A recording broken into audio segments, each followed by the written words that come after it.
It is the Flow Friday Night Sports Show, and we're heading west now to Western Eyre Netball.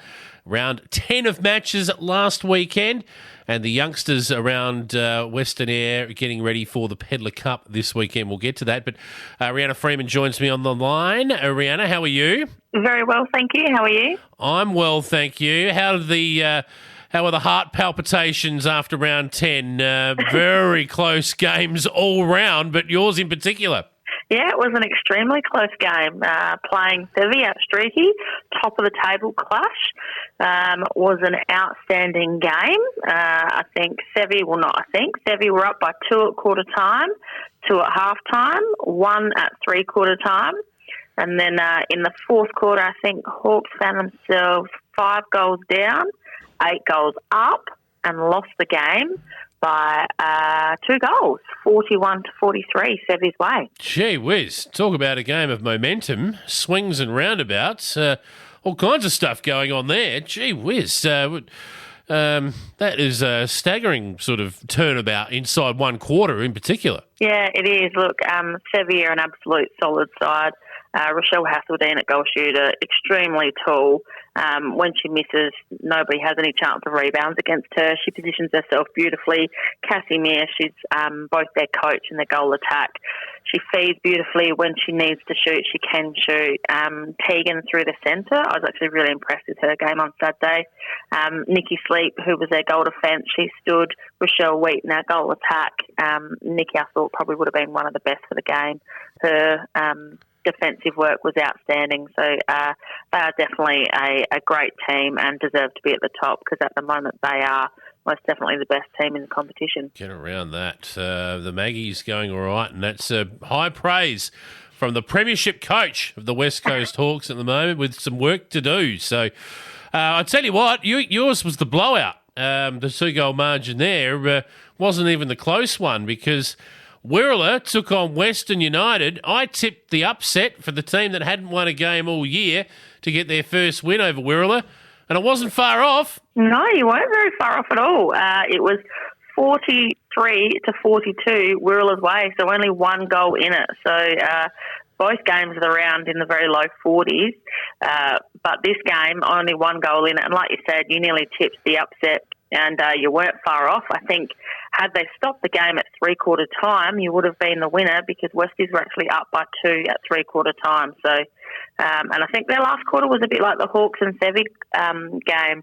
There was quite a bit of toing and froing with the score. I think Westies were up by a bit at one stage, Wirrallah were up by a bit, and then Wirrallah came away with a win by 1 goal. So I reckon that's probably puts a nail in the coffin for Westies as far as their finals, an option to play finals, which sounds bizarre, seeing as though they haven't won a game and we still held hope that they could have made finals. But as we've said many a times in this competition, it is very close, and only having 5 teams certainly changes the dynamic. It certainly does. I don't know that I've seen a percentage like this for a winless team after 8 games, so it's unusual this to have a percentage of 61 when you haven't won a game. Just to put that into context, Wirrallah, the team that they lost to by a goal, have won 3 games this year, and their percentage is only 88. That they are, I would suggest, unlucky not to have won a game already, as that result might just allude us to. But they are definitely, they've got their foot on the till, Western United. A win's coming for them at some point. Absolutely, and like we've said many a times, they are sort of in a bit of a building year in between a few players that they've lost and a few players that they've gained, and they've definitely got some younger talent who I think might make their way up to the top. And they definitely, I know they are most definitely disappointed to be so close and not come away with the win, but you can't look past a quality side like Wirrallah.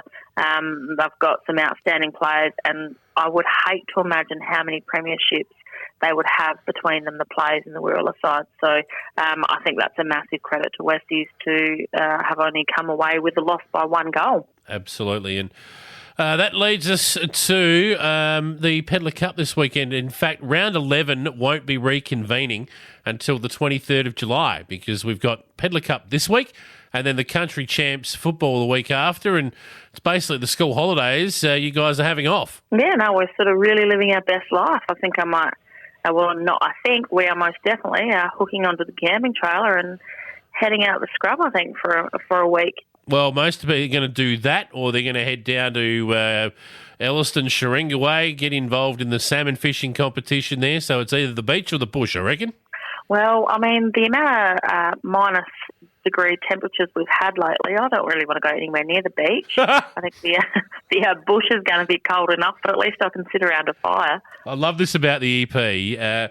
Whenever there's a couple of weeks off around about this time of year, everyone on the coast heads inland and everyone inland heads to the coast. It's hilarious. Yeah, that's because we know you're all coming. We're like, no, all the tourists are coming. Let's get out. Let's vacate the towns. Let's head inland. They wave at each other on the way past. It's fantastic. We certainly do. Well, before you go to do that, you've got to go to Pedlar Cup. So down to Port Lincoln you'll head.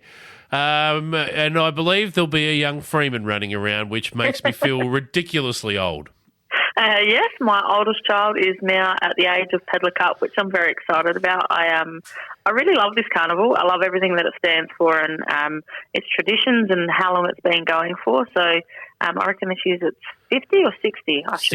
60 years, yeah. Yep, 60 years, which is a huge effort, especially with all the changes that have happened over the Eyre Peninsula in that time, and this Pedlar Cup is still going really strong. We are taking 2 teams down. We've got Team 1 coached by Rose MacArthur. This team's more or less the same as it was at Lock and at Country Champs. We did do a reselection, but the team is more or less the same. Maddie Evans, who's been playing for Wirrallah, she's been playing some outstanding netball. She plays, I think at club level, she plays a bit of centre because just in the club, that's sort of where she fits. But she is a fabulous defender and goalie, and you would know her mother is Sarah Evans. Oh, wow. And good pedigree. Yeah, absolutely. Another absolute standout would have to be Melina Pilcoons. I know that she tried out for the Thunderbirds Academy earlier this year and made round 2 and only just missed out. She's playing some outstanding netball. Again, plays both either end, is extremely fast. Her reach is outstanding, so I'm really looking forward to watching Melina play. And then in the team 2, this team is quite different to what we've had in both Adelaide and at Lock, so a bit of a different lineup. We've got young Tisha. She plays for Blues. She's a beautiful player. I've seen her. She played Saza with my daughter and have seen her for quite a few years. She's a great player. Jordan Tonkin, also a fabulous player through the centre. So really excited to see how these girls go. I know they have been working hard at training. We've had a couple of trips down to Ceduna in what has been some freezing cold nights on the court, but the coach has done a great job of keeping the girls moving, hoping to better their scores from Lock. So they are definitely know what they did and didn't do at Lock and hoping to better that come Pedlar Cup. Which team are you coaching, mate? Surely you're coaching one of them. No, I am just a mum. Oh, wow. Fabulous. Yes, we've got Rose MacArthur is doing a fabulous job with Team 1 and Kylie Watson is doing a fabulous job with Team 2. I'm not even a manageress. I'm purely just a mum, probably going to sit there scoring. And I probably should give a shout out to Sarah Evans, who's going down as an umpire, and also Cindy Best. And we all know Cindy. We've spoke about her a lot about how incredible she is on the court. But let me just tell you what I think. No, got the wrong sound effect. Sorry about that. Wrong cue. I mean, come on, you haven't got much longer to get this cue right. Let's give Cindy the... There we go. How's that? Perfect. Sorry, Cindy.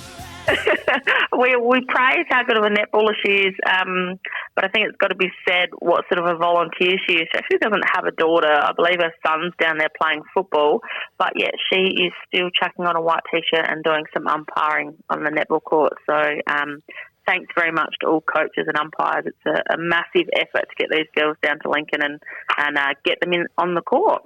It is. The green machine, the new uniforms are there. They were resplendent there at the Country Champs. So looking forward to seeing them in action down there in Port Lincoln. And we'll catch up with you next week to find out how they go. Anything else before we wrap it up? No, just best of luck to everyone. Enjoy your holidays and stay safe. Excellent. Good on you, mate. We'll catch you next week. No worries. Thanks for having me.